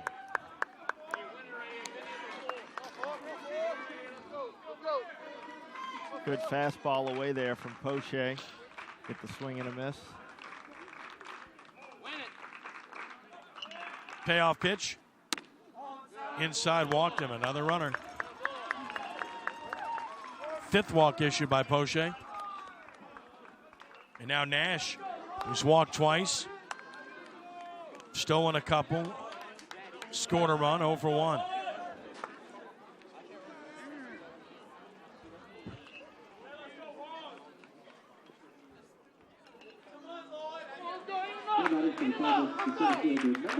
Nice crowd on hand here today at St. Charles. People down the lines in the football stands looking down. Standing room down the right field line. Really good atmosphere for this game. Nash is hit by a pitch. That will load the bases with 2 outs. And now Evan Pfister can strike a blow. And you know, in the back of the mind, as we watch Nash getting plunked here, back of the leg. Frank Cazzo to the mound. In the back of the mind, Wayne Steinreiter has to be trying to end this game. Yeah, bases no doubt. loaded. It's in my mind. Especially if you get the ball in the air. Absolutely. Absolutely. If you could get to 11, this game's over. Long conversation at the mound. Base runners head over to talk to Wayne Stein. Pfister will become the 9th batter of the inning. And we'll get a new pitcher. So we'll tell you all about the new pitcher when we return in a moment on the first NBC Bank Prep Showcase.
For an outstanding driving education, schedule classes today with Spillway Safe Driving Academy in La Place, Lutcher, and New Orleans East.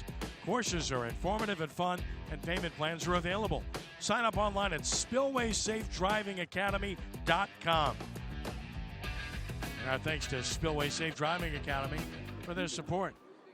The new pitcher for the Riverside Rebels, moving over from third base, is Jared Hemel. So Hemel's numbers have been good on the year, Danny. Yeah, 1.91 ERA, only 4 walks. He's only thrown 3 2/3, so not a ton of time on the mound. for Coach Cazzo and the Rebels. But here he is in this game trying to keep it where it's at to give Riverside any kind of chance to dig out of this hole. For St. Charles, as you mentioned, you're starting to think trying to end the game possibly. Evan Feaster is singled and walked, scored twice, and look out, this is back to the screen. Runner for the plate, he's safe. And now the throw goes through. Another runner for the plate, he's safe. And now the winning run is at third. Mistakes galore by Riverside, compounded here. Wow. Starts off with a wild pitch, and then an error. 2-run scoring on a wild pitch. You don't see that every day, especially with high school backstops. I mean, this is a pretty decent backstop, but still this one gets away. And then the throw back to the pitcher gets away, and so that's a throwing error on the catcher. Just does not stop running there. Now a chance to end it, and a flying and a fly ball to right should be caught, and it is, and this game will go on. So 9 batters bat in the inning. St. Charles Catholic scoring a bushel, and they lead it by the score of 10-1 going to the 6th.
WHNO TV thanks the Rent Zone for their support of today's telecast.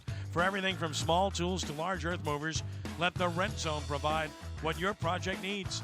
Call their boutique office at 985-758-5006 or visit therentzone.net. Thanks to the Rent Zone for their support. 10-1, St. Charles Catholic in total control as we go to the 6th.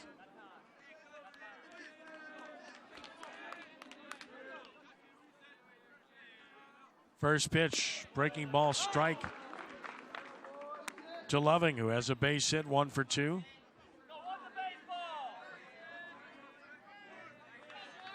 Oh, 1. Grounded to second. Handled by Meir. Threw him out. Loving retired. Heath Mahan will bat. He's grounded out twice. Once into a fielder's choice. Once to second, once to short, to be precise.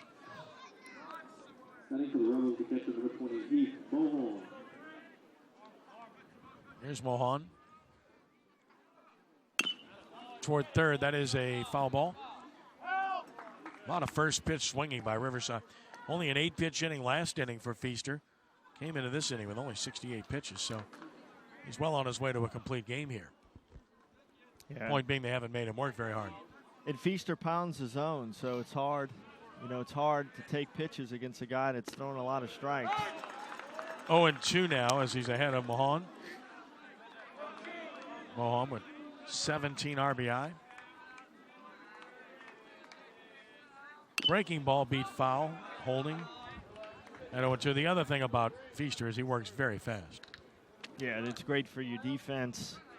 Defensive players always love pitchers that work quick. They get the ball, they're ready to throw it. Things are happening fast, keeping you on your toes. Another 0-2. Fastball back to the screen. Mohan hangs. Email on deck.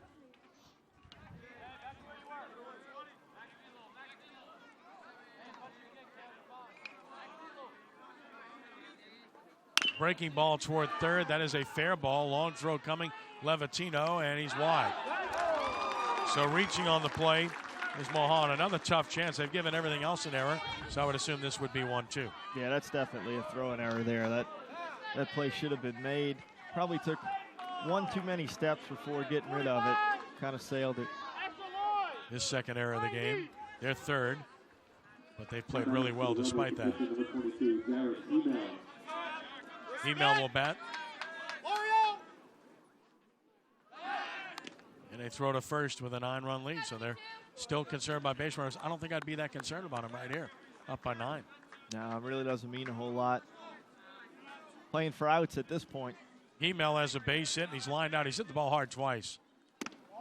Laid off the ball. We've talked about how well he's been able to stay back on pitches, which is important against Feaster. It's not a knock on him, but he's not a hard thrower. So you have to stay back as long as possible. 2-0. That's one thing he hasn't done. He hasn't been behind hitters the entire afternoon.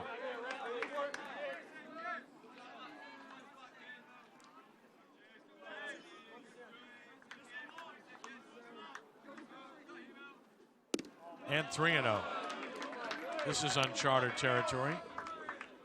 He has not walked a batter in this game. Talked about the good control for both pitchers coming in.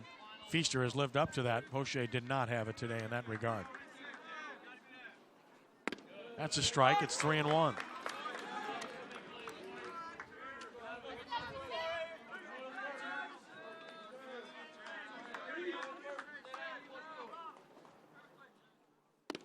And ball 4. 2 runners with 1 out now, and a chance for Riverside as Hunter Poche will bat. Well, that fastball didn't miss by a whole lot. I think Feaster wanted that call, didn't get it. As a courtesy runner will come in down at first for Hemel, who's now the pitcher for Riverside. So first and second, 1 out.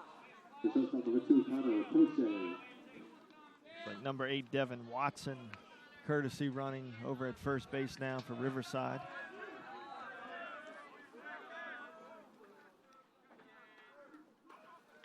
Runners lead away.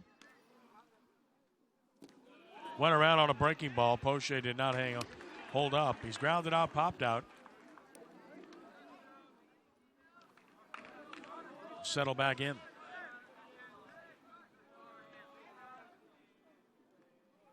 Feaster delivers. Swing and a miss. 2 good breaking balls in succession to get ahead. Yeah, good breaking ball. He's had that pitch all day. Went to it early in the game and has just kept with it.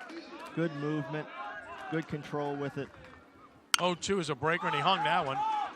But the left fielder has a play, so does the center fielder, and Nash puts it away. Hung it, but it was in a bit, so he couldn't get the arms extended. Right, couldn't get the extension on that, and anything up in the air that Nash can get to, he's going to glide over underneath it. 2 gone for Luke, who's flied to center twice. St. Charles Catholic, as I mentioned earlier, they've had a history of great pitchers over the years, but they've also had a history of great center fielders. When you think all the way back to Kyle Olison and the Althemar Smash brothers. to left. There's a base hit. Hold that thought. Runner's going to have to stop at third, so the bases will be loaded with 2 outs as Luke has his first hit. A lot of really good center fielders over the years, and now Lloyd Nash out there roaming around. But over the years, Kyle Olison, the Althemar brothers, a lot of guys that can really, really play that position. Going the other way with it, sharply out there, where Coach Cazzo obviously being down, can't take a chance, hold the runner at third, keep the inning going. Treg is grounded to short, grounded to second. Took a ball.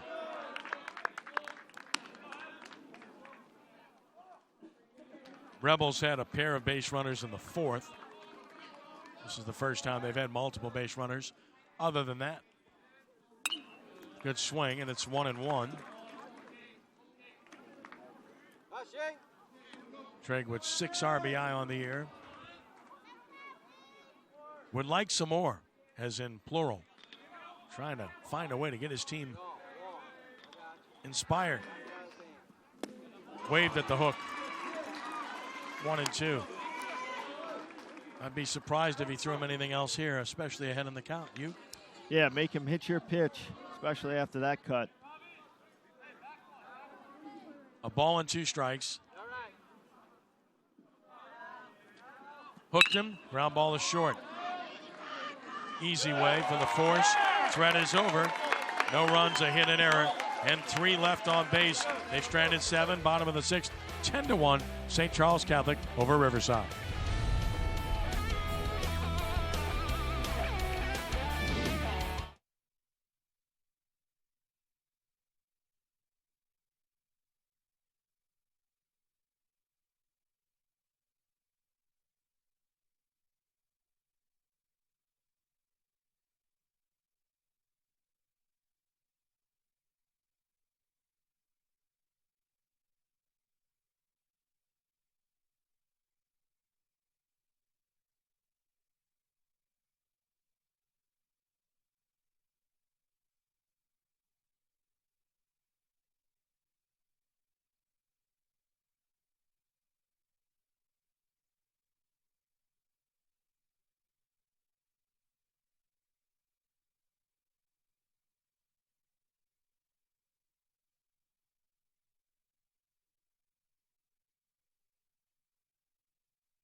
If you are interested in purchasing a DVD copy of today's game, send an email to prep@sportsnola.com or call our offices at 504-681-0120 during normal business hours. You will receive a reply with more information on purchasing DVDs. First pitch to start the bottom of the 6th is fouled back by Delariube, who's 0 for 3. Extra ball drill. Let's go. A run could win it for St. Charles Catholic. They're up 10-1 here. 0-1 from Hemel. Beat on the ground towards short, surrounding it, gloving it, throwing it, getting him. 1 gone. Good job on the play made by Connor Poche, now playing shortstop. Connor Poche went from the mound to short. McNair's at third. Gets a chance right there and makes the play. Hemel on the mound. Changes for Riverside. Rhett LeBlanc has doubled, walked, single, perfect day. Run scored, RBI, and a perfect day ends here as he flies to right. 2 gone. Couldn't get the words out of my mouth, and he messed it up. What was he thinking? Come on, Rhett.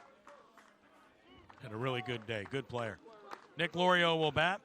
2 hits, an RBI, a run scored. One of those hits a double. That was the one where Edler clashed into the fence. Strike called, 0-1. Fortunately, he stayed in.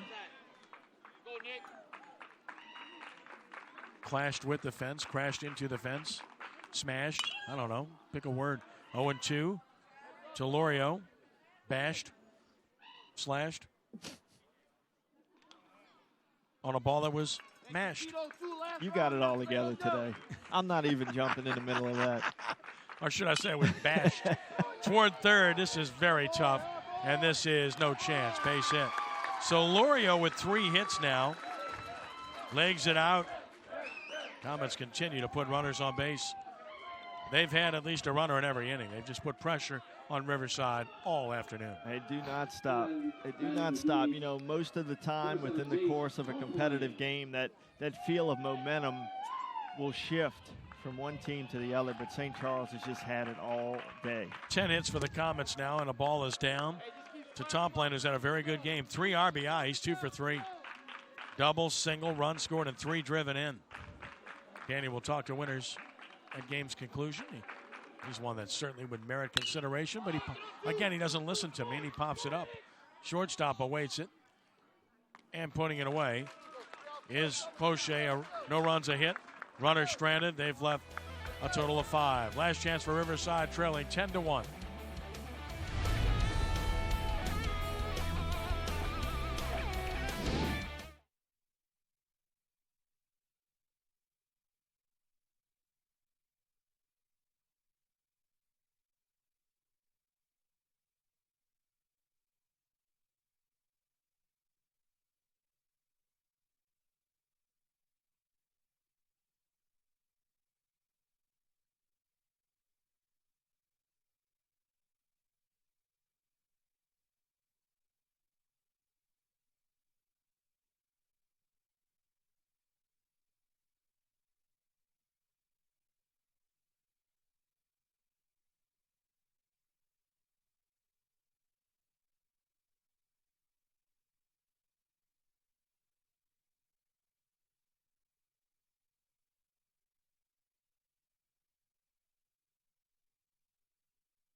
10 runs, 10 hits, 3 errors, and 5 left for St. Charles Catholic. A run, 4 hits, an error, and 7 left for Riverside. Great crowd watching. The ones in blue and yellow gold are thrilled. The ones in red and navy blue, not so much. 7th inning, last chance Rebels. Dane Edler leads it off. Dister delivers a ball. Dister at 88 pitches. 1-0 the count to Edler. He's grounded out twice, once to third, once to short. Strike call, 1-1. Dane to be followed by Zach Geiger and Mason Vicknair.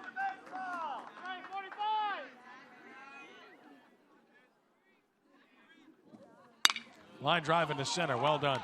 So he's aboard. Edler with a leadoff single in the 7th. So here comes the 9-run rally. That's what they're hoping for. I mean, that'd be pretty amazing with the way that Feaster has pitched here today. Might be too big of a hole to climb out of for Riverside at this point, but we'll see. I will remember you said that. All right, we'll see. Edler singles. Here's Geiger, 5th hit of the game for the Rebels. Feaster's been really good.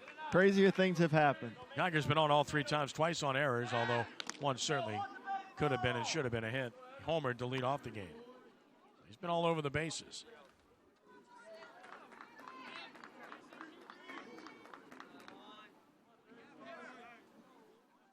And they're not going anywhere, down 9. Fastball elevated, 1-0.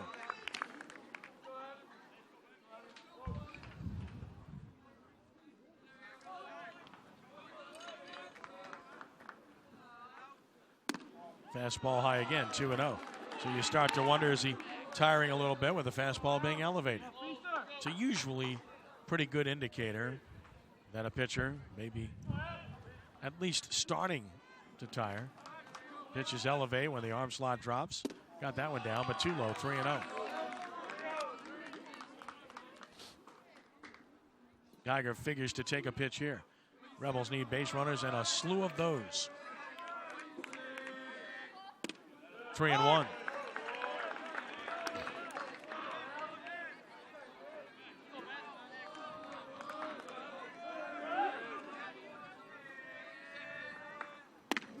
3-2.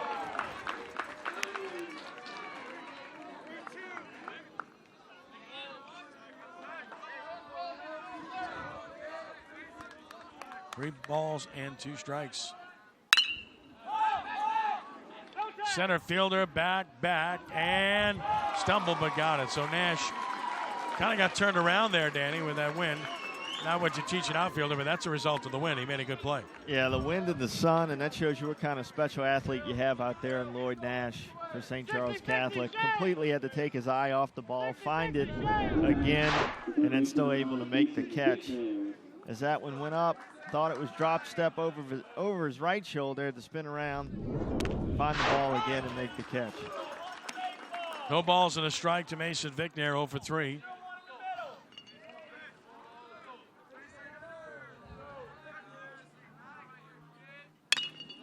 Little pop-up, shortstop makes the catch.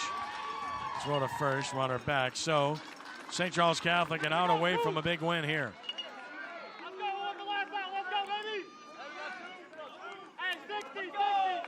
Last year's results a little bit different than what we're seeing here this afternoon. All incredibly competitive games. 3 shutouts, ironically, and then a 1-run win at reserve for Riverside. But all very good games. Very close, unlike this one. Yeah, I don't think anybody saw this score coming here today. I know I did. I thought I was coming to a 1-0, 2-1 type game. Hung it high. A ball and no strikes on Jordan Loving, who has a base hit and 3 trips.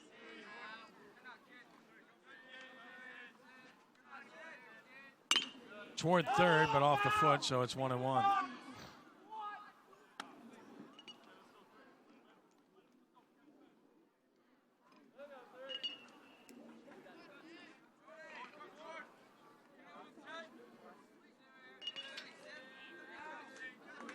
Feaster at 100 pitches now, 1-1. Strike called. He's a strike away from a big win. And his 4th win of the year. 1-2 the count.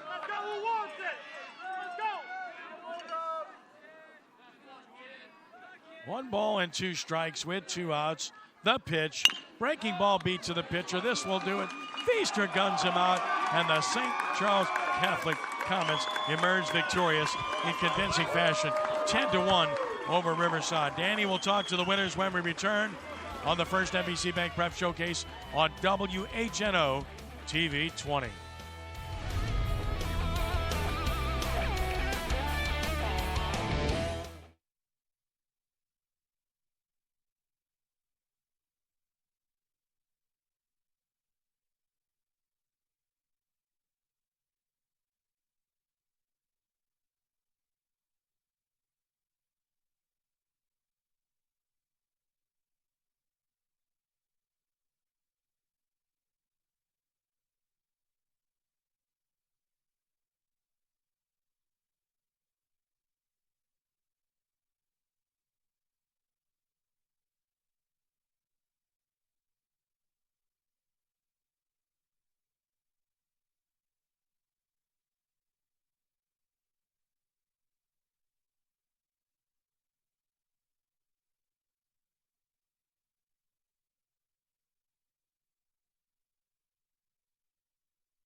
Lenny, you want me to get him and what, Feaster?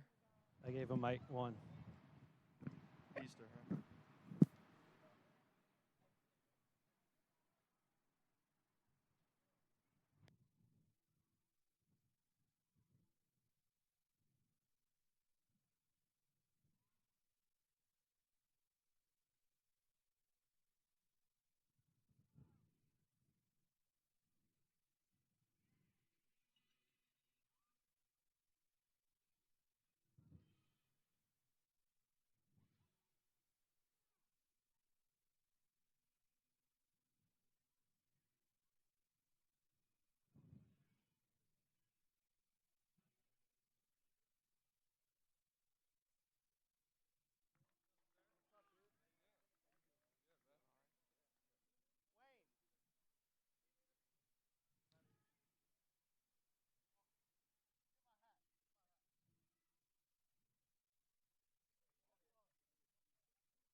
You what?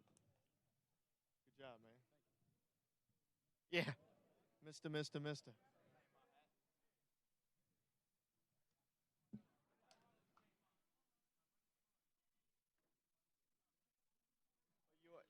gonna do. Yeah, we're gonna do it together. Wayne's coming.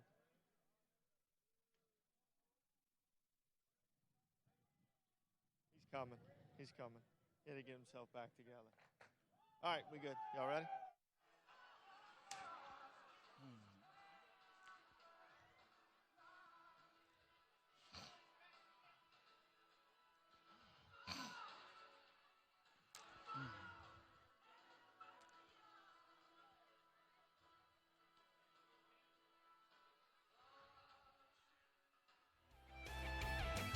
St. Charles Catholic rips Riverside 10-1 in a big district victory this afternoon here in Laplace.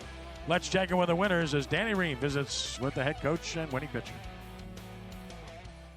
Thanks, Ken. Down here with head coach Wayne Stein. Coach, you got to be excited about this performance. I don't think anybody saw a score like this coming today. Well, our program is our program. We lost 8 stars from last year. These guys believe in what we believe in. And a guy like Evan Feaster, the one thing that I knew that we did have last year, he was on the mound in an elimination game. He's pitched big games before, and they're not going to rattle him no matter what happens. So we felt comfortable about that going forward. I thought one of the best things that your club did today was you were scoring in every frame. You were relentless offensively. Yeah, we were, and the kids, we felt that way. We felt if we can get a run in inning, Evan would give us a chance. The first run or the first hit is really my fault. Evan likes his changeup, and with a win like this, it's tough. It gets a lot of pop-ups, and after the first hitter, we kind of put the changeup in the bag and really went more fastball cutter and just located, and he did a great job with that. But offensively, our kids, they knew that Riverside can score at will, and they knew that with this win that we'd have to score as much as we possibly could. And I was proud that they had that killer instinct because that's something that we have struggled with during the season. Evan Feaster, today's winning pitcher, you gave up that solo home run to get the game going, but after that, you flushed that quickly, and you really shut it down the rest of the way. Yes, sir. I knew I had a good defense behind me, and if I pitched to contact, they were going to make plays, so I knew they had my back the whole time. What's the message for the next game against these guys? Got to play intense. Got to keep the intensity in the dugout and on the field. Can never lose it. All right, well, this was a great afternoon for St. Charles Catholic. Coach Stein, his staff, and his players are to be commended for an outstanding effort against Riverside in a big district win. Ken, back to you. Great job, Danny. So the St. Charles Catholic comments on a big afternoon here in Laplace. Take care of Riverside by the score 10-1. 10 runs, 10 hits, and 3 errors, 5 stranded for St. Charles Catholic. Riverside, 1 run, 5 hits, no errors, 8 left. Feaster goes to 4-3 with the win. Connor Poche 4-2 with the loss. Game took an hour and 49 minutes to play. Comets win their 6th straight game, depositing Riverside back to reserve with a 10-1 defeat here this afternoon. Thanks for joining us. Our high school coverage continues tomorrow as District 7 5A rivals Destrehan and Hahnville face off. Catch the rebroadcast Saturday at 11 a.m. on WHNO. Once again, your final score, St. Charles Catholic 10, Riverside 1. For Danny Ream and our entire WHNO crew, I'm Ken Trahan saying thanks for joining us and be a good sport. God bless you one and all. We are rounding third and heading home. So long.